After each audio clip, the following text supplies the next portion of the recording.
Assalamualaikum warahmatullahi wabarakatuh.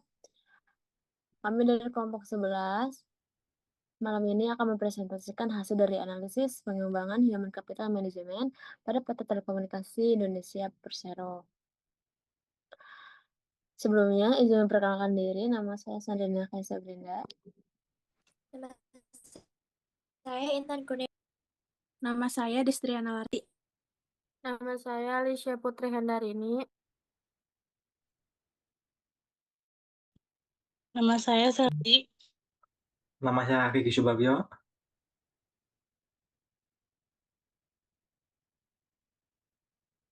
Dalam penelitian ini, kami menganalisis bagaimana Telkom Indonesia melakukan pengembangan human capital, mulai dari sistem rekrutmen, pelatihan, pengembangan kompetensi, hingga strategi peningkatan employee engagement untuk menciptakan tenaga kerja yang kompeten, produktif, dan adaptif terhadap perubahan.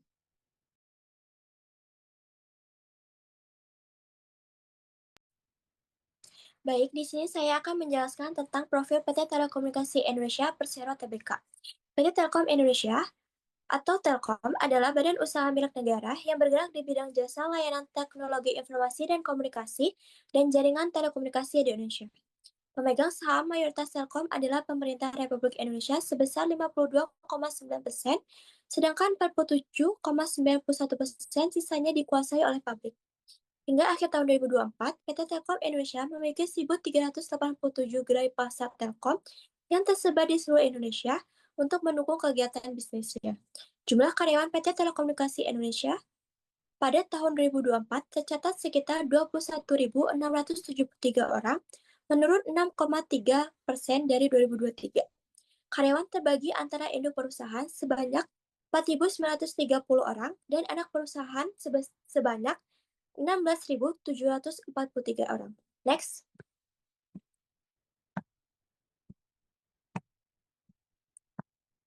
Sejarah pengembangan PT Telekomunikasi Indonesia Persero Tbk.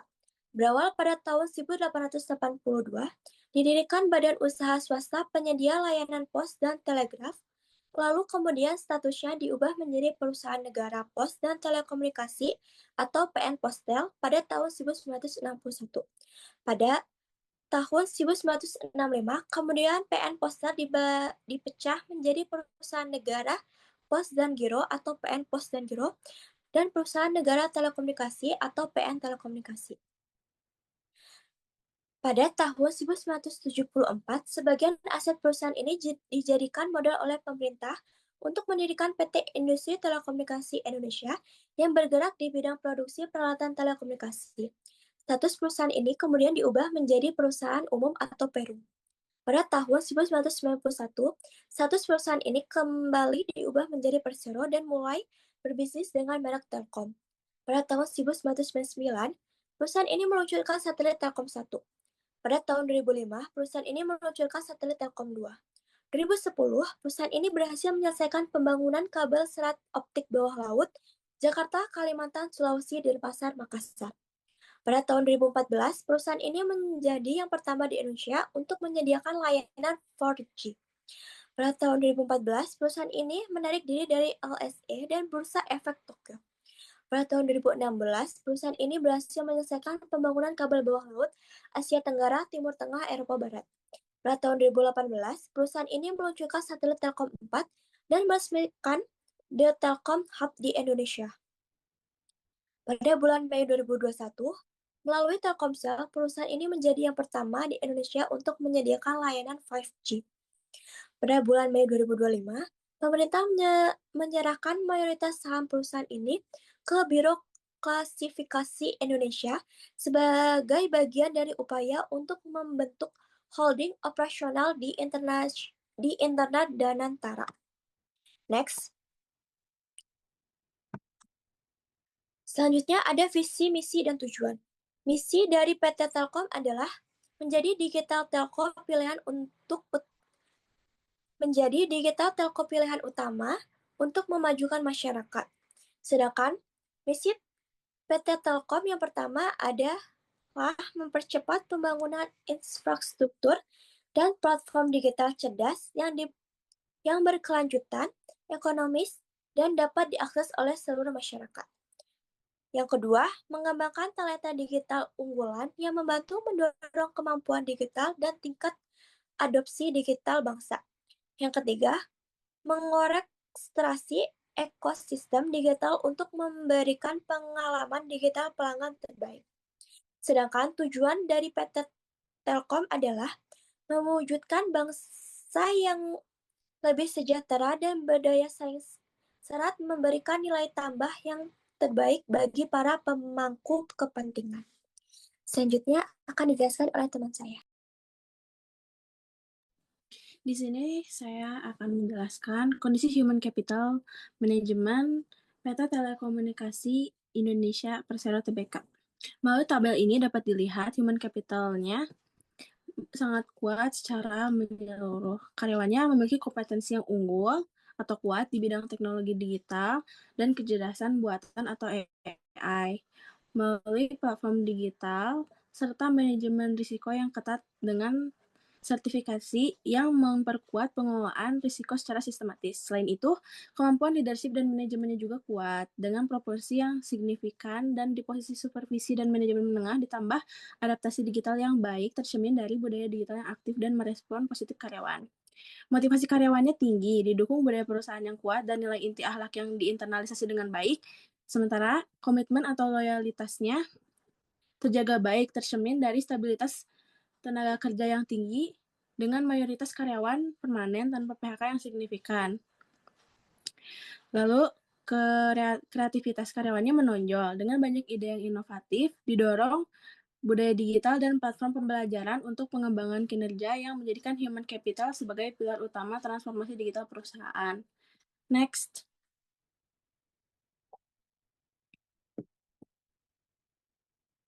Next.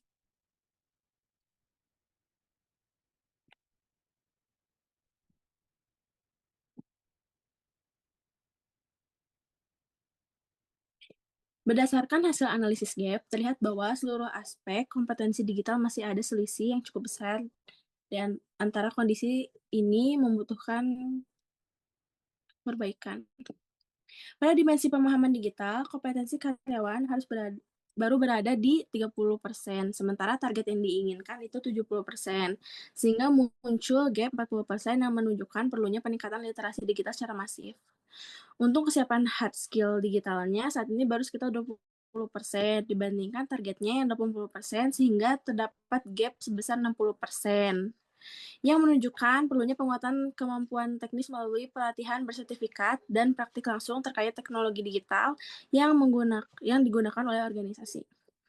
Di sisi itu, budaya digital atau ways of working-nya saat ini 86%, sedangkan targetnya 100%.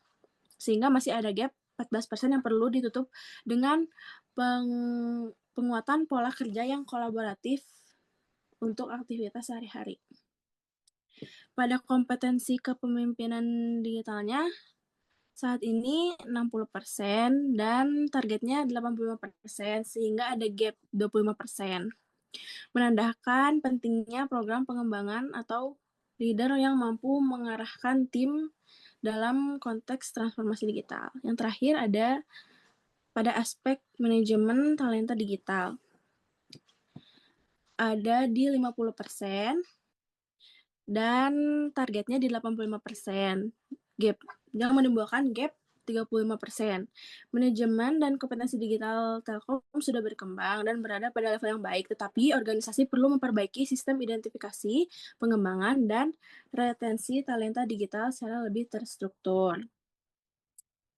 Jadi, Telkom perlu memprioritaskan peningkatan literasi digital dasar dan hard skill digital karena gap-nya paling besar.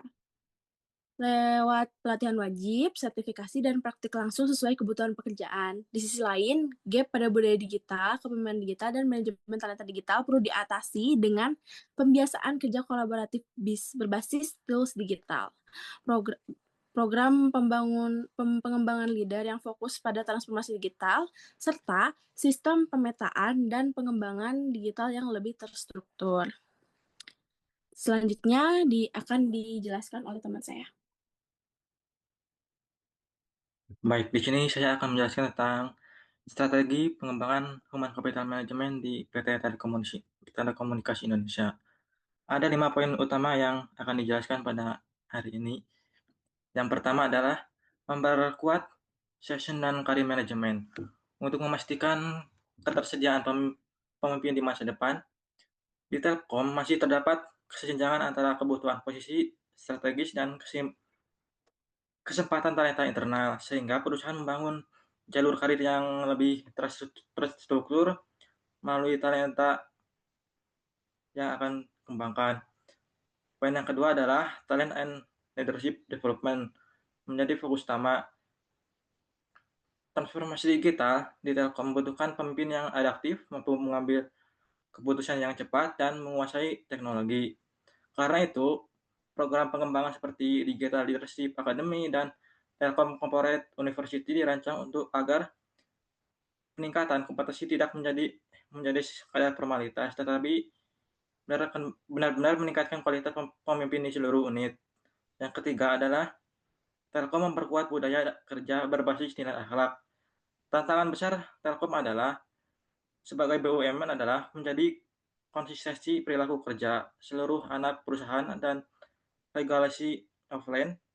Penguatan akhlak bertujuan menumbuhkan budaya kolaboratif, disiplin, dan berinteraksi. Yang keempat adalah strategi pengembangan kompetensi khusus.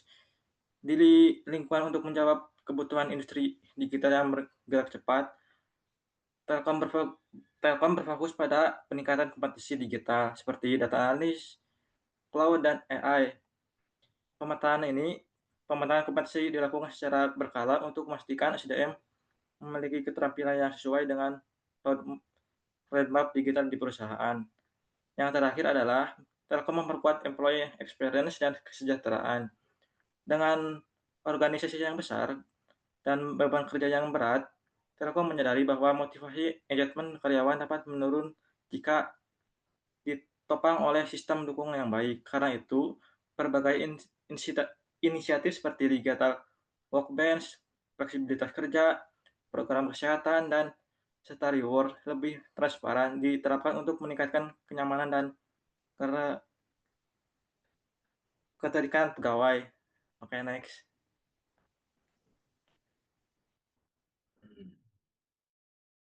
Next, akan dilanjutkan dengan saya. Pada slide ini, saya akan membahas tentang program pelatihan dan pengembangan SDM. Ada 4 poin utama yang saya terapkan, yaitu ada di poin A ada lembaga dan platform utama Telkom Corporate University atau Telkom Corpo.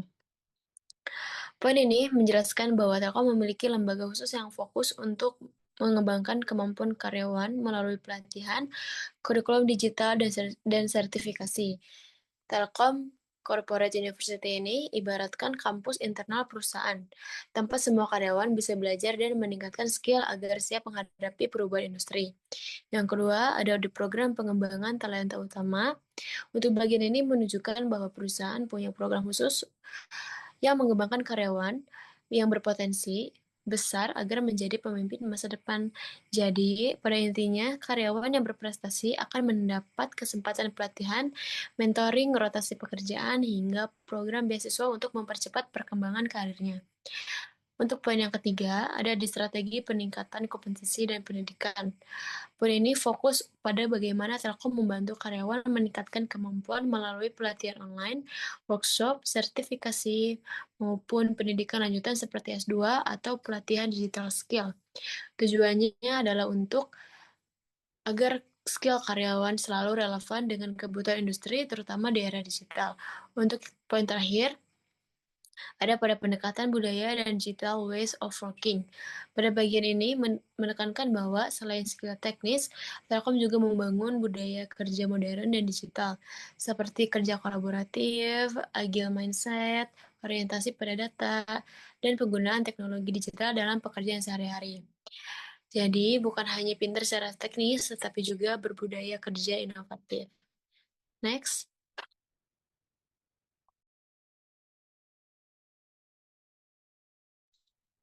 Ya, baik. Di sini saya akan menjelaskan tantangan dalam pengembangan Human Capital Management di PT Telkom Telekomunikasi Indonesia Persero. Di sini dibagi menjadi 2 poin, ada eksternal dan internal. Eksternal yang pertama, transformasi digital.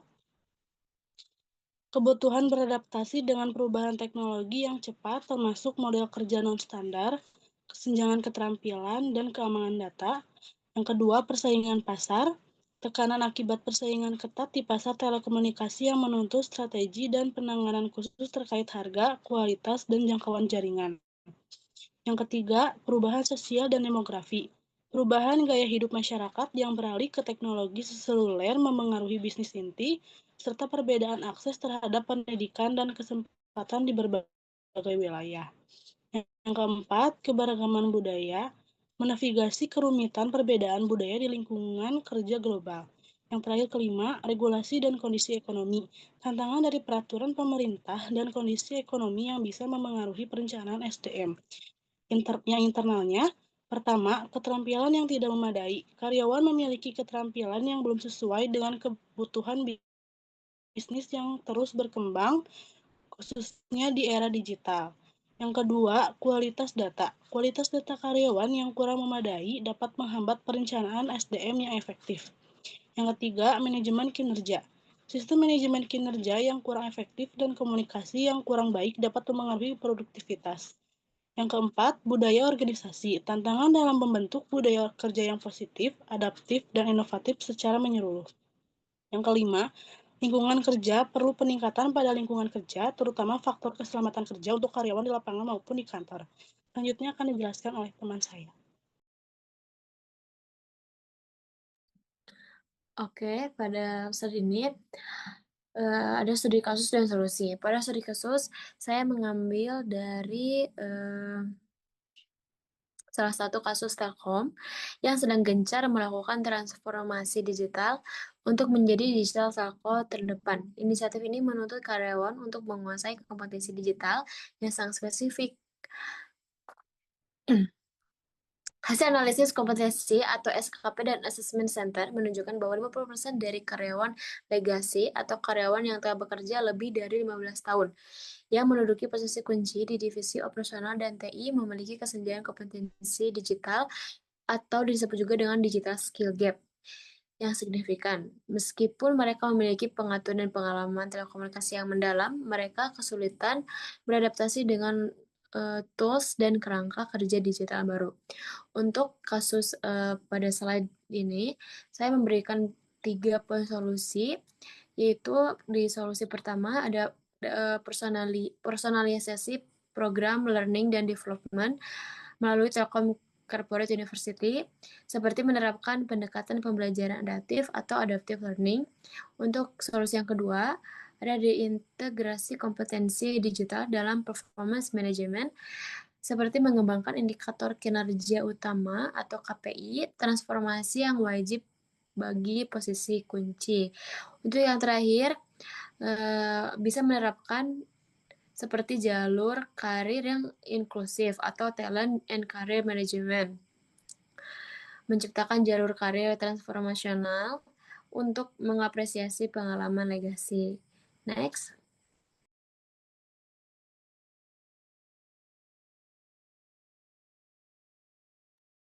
Oke, selanjutnya saya sendiri. Saya akan menjelaskan tentang analisis dan pembahasan. Yang pertama itu ada analisis efektivitas program Human Capital dalam konteks transformasi agresif Telkom menjadi perusahaan telekomunikasi digital. Analisis hasil harus berpusat pada seberapa efektif program HC mendukung perubahan kita. Kita melihat bahwa program utama seperti Great People Development Program GPDP dan inisiatif reskilling upskilling digital yang telah menunjukkan hasil yang kuat. Terus yang kedua ada relevansi dengan tantangan digital global. Telkom beroperasi di tengah persaingan ketat dengan pemain domestik dan global, menuntut kecepatan inovasi, keberhasilan digitalisasi HC menjadi krusial di sini. Implementasi People Analytic Platform menunjukkan bahwa keputusan strategis HC mulai dari prediksi turnover hingga identifikasi high potensial employee kini didorong oleh data. Selanjutnya ada kesimpulan dan rekomendasi pengembangan. Kesimpulan dari penelitian ini, PT Telkom telah melakukan pengembangan human capital melalui program pelatihan dan pendidikan sesuai dengan standar yang telah ditentukan. Program pelatihan dan pengembangan yang telah dilakukan khususnya yang berfokus pada kompetensi digital terbukti efektif dan dilaksanakan sesuai dengan standar yang telah ditetapkan perusahaan. Keberhasilan ini secara langsung mendukung upaya Telkom dalam mengelola dan pengembangan sumber daya manusia agar siap menghadapi tuntutan transformasi menjadi perusahaan telekomunikasi digital yang berkelanjutan. Yang kedua ada PT Telekomunikasi melaksanakan perencanaan dan pengembangan sumber daya manusia untuk melaksanakan informasi digital. Meskipun pencapaiannya signifikan, rekomendasi pengembangan ini fokus pada penguatan area kritis untuk menjamin keunggulan kompetitif Telkom di masa depan.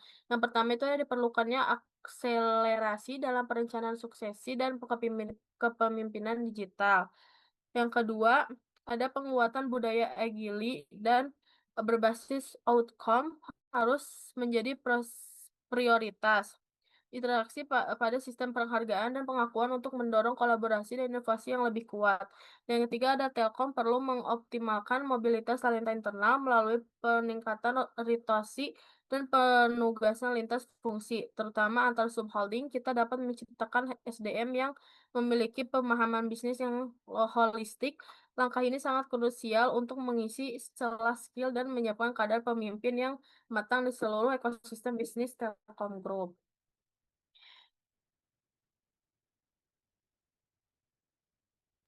Baik, sekian presentasi dari kelompok 11. Untuk kurangnya mohon dimaklumi. Terima kasih.